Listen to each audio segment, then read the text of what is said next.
Hi friends, welcome to IVL academy.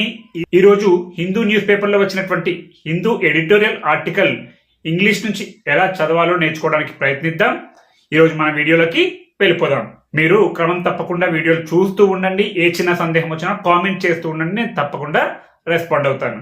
Beyond political reshuffles, renew education in India. Beyond ఇక్కడ సందర్భాన్ని బట్టి beyond అంటే అతీతంగా అని చెప్పొచ్చు. పొలిటికల్ రీషఫుల్స్ అంటే రాజకీయ మార్పులకు అతీతంగా. రెన్యూ అనేది ఇక్కడ V1 గా చెప్పొచ్చు.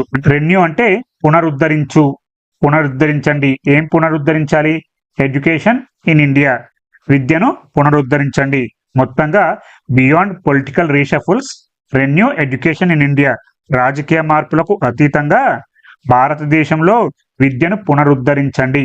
ఇది ఈరోజు హిందూ ఎడిటోరియల్లో వచ్చినటువంటి ఆర్టికల్ యొక్క ప్రధాన headline. When parliament assembles next week there will be debates, disruptions and legislation. When అంటే అప్పుడు, పార్లమెంట్ అసెంబుల్స్ పార్లమెంటు సమావేశమైనప్పుడు, అసెంబుల్స్ అంటే సమావేశం కావడం. వెన్ పార్లమెంట్ అసెంబుల్స్ పార్లమెంటు సమావేశమైనప్పుడు, నెక్స్ట్ వీక్ వచ్చే వారం పార్లమెంట్ సమావేశమైనప్పుడు, there will be debates, disruptions and legislation. There will be ఇది సింపుల్ ఫ్యూచర్ లో ఉంది. ఇక్కడ విల్ అనేది హెల్పింగ్ వర్బ్ గా చెప్పొచ్చు. బి అనేది V1 గా చెప్పొచ్చు. నిన్ననే చెప్పుకున్నాం. బి అనేది V1, వజ్ అనేది V2, బీన్ అనేది V3. ఇలాంటివి నోట్ చేసుకోవాలి ప్రతిరోజు. హిందూ న్యూస్ పేపర్లో ఇలాంటి పదాలు నోట్ చేసుకుంటూ ఉంటే మీకు డౌట్స్ అనేవి వస్తూ ఉండవు. దేర్ విల్ బి డిబేట్స్, చర్చలు, డిస్రప్షన్స్ అంతరాయాలు, అండ్ మరియు లెజిస్లేషన్ చట్టాలు ఉంటాయి. దేర్ విల్ బి అంటే ఉంటాయి. వచ్చే వారం పార్లమెంటు సమావేశమైనప్పుడు చర్చలు, అంతరాయాలు మరియు చట్టాలు ఉంటాయి. Television studios will reduce complex issues to political arithmetic and headlines will declare winners and losers.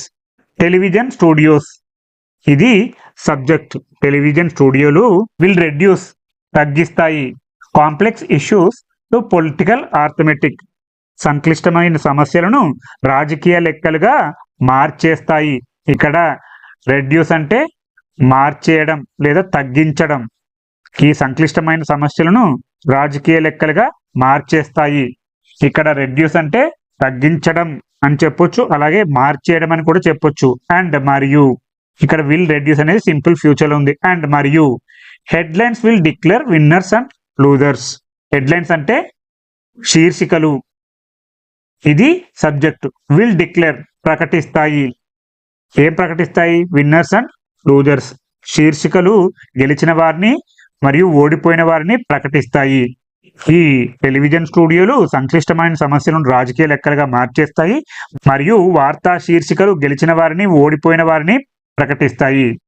Yet I cannot help asking whether the true measure of parliament is not by the number of bills it passes, but by the questions it chooses to confront and resolve. ఇదంతా పెద్ద వాక్యంగా ఉంది. ఒక్కొక్కటిగా break చేసి అర్థం చేసుకోవడానికి ప్రయత్నిద్దాం. At అయినప్పటికీ, I cannot help asking, చాలా ఇంపార్టెంట్ వాక్యాలు. ఇలాంటివి నోట్ చేసుకుంటూ ఉండాలి. నేను అడగకుండా ఉండలేకపోతున్నాను. Whether the true measure of parliament is not by the number of bills it passes. Parliament యొక్క నిజమైన కొలమానం అది ఆమోదించే బిల్లుల సంఖ్యతో కాకుండా, ద ట్రూ మెజర్ అంటే నిజమైనటువంటి కొలమానం ఆఫ్ పార్లమెంట్ యొక్క నిజమైన కొలమానం is not by the number of bills it passes, అది ఆమోదించే బిల్లుల సంఖ్యతో కాకుండా. ద నంబర్ ఆఫ్ బిల్స్ అంటే బిల్లుల యొక్క సంఖ్య, ఇట్ పాసెస్ అంటే అది ఆమోదించడం. ఇట్ పాసెస్ అంటే అది ఆమోదించడం. ఇట్ అంటే పార్లమెంట్, పాసెస్ ఆమోదిస్తుంది. వేటిని ఆమోదిస్తుంది? బిల్లులను ఆమోదిస్తుంది. అది ఆమోదించే బిల్లుల సంఖ్యతో కాకుండా, బట్ కానీ, by the questions it chooses to confront and resolve, అది ఎదుర్కొని పరిష్కరించడానికి ఎంచుకునే ప్రశ్నలతోనేనా అని నేను అడగకుండా ఉండలేకపోతున్నాను. By the question it chooses. అది ఎంచుకునే ప్రశ్నలతోనేనా. టు కన్ఫ్రంట్ ఎదుర్కొని, అండ్ మరియు రిజాల్వ్ పరిష్కరించడానికి. అది ఎదుర్కొని పరిష్కరించడానికి ఎంచుకునే ప్రశ్నలతోనేనా అని అడగకుండా ఉండలేకపోతున్నాను. మొత్తంగా అయినప్పటికీ పార్లమెంటు యొక్క నిజమైన కొలమానం అది ఆమోదించే బిల్లుల సంఖ్యతో కాకుండా అది ఎదుర్కొని పరిష్కరించడానికి ఎంచుకునే ప్రశ్నలతోనేనా అని నేను అడగకుండా ఉండలేకపోతున్నాను. I cannot help asking. నేను అడగకుండా ఉండలేకపోతున్నాను. For the past several days one such question has been waiting outside its doors. For the past several days, గత కొద్ది రోజులుగా. వన్ సచ్ క్వశ్చన్, అటువంటి ఒక ప్రశ్న. వన్ అంటే ఒకటి, సచ్ అంటే అటువంటి, క్వశ్చన్ ప్రశ్న. అటువంటి ఒక ప్రశ్న has been waiting outside its doors. అటువంటి ఒక ప్రశ్న దాని ద్వారాల బయట వేచి ఉంది. హ్యాస్ బీన్ వెయిటింగ్ అంటే ఎదురు చూస్తూ ఉంది. అటువంటి ప్రశ్న. ఇది ప్రెజెంట్ పర్ఫెక్ట్ కంటిన్యూస్ లో ఉంది. వన్ సచ్ క్వశ్చన్ అనేది సింగులర్ ఏకవచనం కాబట్టి హ్యాజ్ అనే హెల్పింగ్ వర్బ్ రావడం జరిగింది. బీన్ వెయిటింగ్, బీన్ అనేది స్ట్రక్చర్ లో యాజ్ ఇట్ ఈజ్ గా ఉంటుంది. ఇక్కడ V4 రావాలి, వెయిటింగ్. అవుట్ సైడ్ అంటే బయట, ఇట్స్ డోర్స్ దాని ద్వారాల బయట. ఇట్స్ అంటే దాని యొక్క, దేని యొక్క, పార్లమెంట్ యొక్క ద్వారాల బయట వేచి ఉంది. My husband Sonam Wangchuk, scientist, engineer, educator and social reformer has been on an indefinite fast. My husband, ఇక్కడ రిలేటివ్ ప్రొనౌన్ ఉండాలి. who is Sonam Wangchuk, scientist, engineer, educator and social reformer.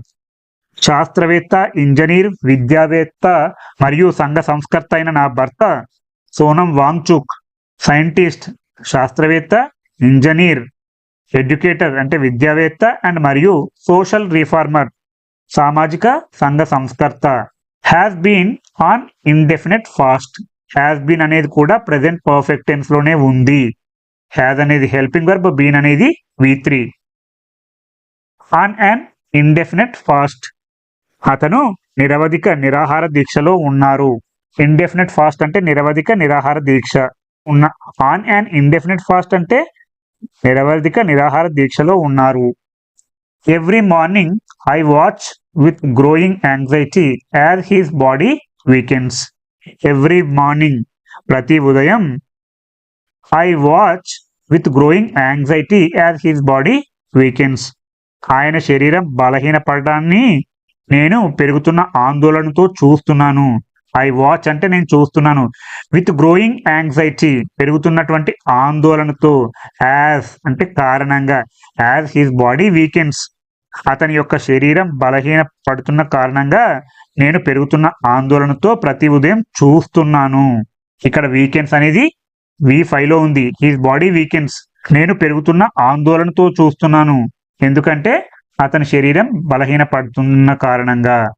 His body is paying the price for a conviction that education deserves the nation's urgent attention. His body is paying the price. అతని యొక్క శరీరం మూల్యం చెల్లిస్తుంది. Paying price అంటే మూల్యం చెల్లించడం. For a conviction, for a conviction అంటే దృఢ విశ్వాసం కోసం. ఇలాంటి పదాలు నోట్ చేసుకుంటూ ఉండాలి. That the education deserves the nations urgent attention. విద్యకు దేశం యొక్క తక్షణ శ్రద్ధ అవసరమని. ఎడ్యుకేషన్ డిజర్వ్స్ అంటే విద్యకు అవసరం. ఏం అవసరం? ద నేషన్స్ అర్జెంట్ అటెన్షన్ దేశం యొక్క తక్షణ శ్రద్ధ అవసరమని దృఢ విశ్వాసం కోసం ఆయన శరీరం మూల్యం చెల్లిస్తుంది. Every day begins with the same silent question, how much longer can his body endure. Everyday begins ప్రతిరోజు మొదలవుతుంది. With the same silent question అదే నిశ్శబ్ద ప్రశ్నతో మొదలవుతుంది. ఏ క్వశ్చన్ అది? How much longer can his body endure ఆయన శరీరం ఇంకెంతకాలం తట్టుకోగలదు. ఎండ్యూర్ అంటే తట్టుకోవడం, కెన్ అంటే ఇక్కడ గలదు అనే ఉద్దేశంలో చెప్పొచ్చు. ఇలా ప్రతిరోజు హిందూ న్యూస్ పేపర్లో వచ్చినటువంటి ఎడిటోరియల్ ఆర్టికల్ను ఇంగ్లీష్ నుంచి తెలుగులోకి అర్థం చేసుకోవడానికి ప్రయత్నించండి. మీకు ఎక్కడ ఏ చిన్న సందేహం వచ్చినా కామెంట్ చేస్తూ ఉండండి, నేను తప్పకుండా రెస్పాండ్ అవుతాను. మీకు ఈ వీడియో కనుక నచ్చినట్లయితే లైక్ చేయండి, షేర్ చేయండి మరియు సబ్స్క్రైబ్ చేయండి.